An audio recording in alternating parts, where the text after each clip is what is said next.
இந்த 5 விஷயம் நம்ம இடத்தில் இருந்தால் காலத்தால் அழிக்க முடியாதவர்களாக நம்ம வாழலாம். அஸ்ஸலாமு அலைக்கும் வரஹ்மத்துல்லாஹி தஆலா பரகாத்துஹு.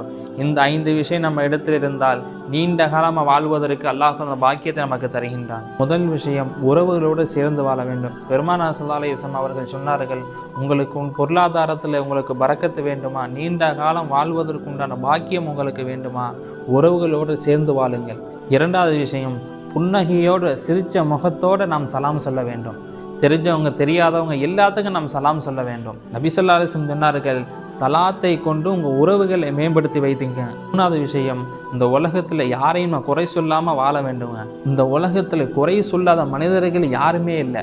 அதனால தான் நபி ஸல்லல்லாஹு அலைஹி வஸல்லம் சொன்னார்கள், யார் ஒரு முஃமினுடைய குறையை மறைத்து வாழுகிறார்களோ நாளை மறுமையில் அல்லாஹு தஆலா அவருடைய குறையை மறைப்பான்.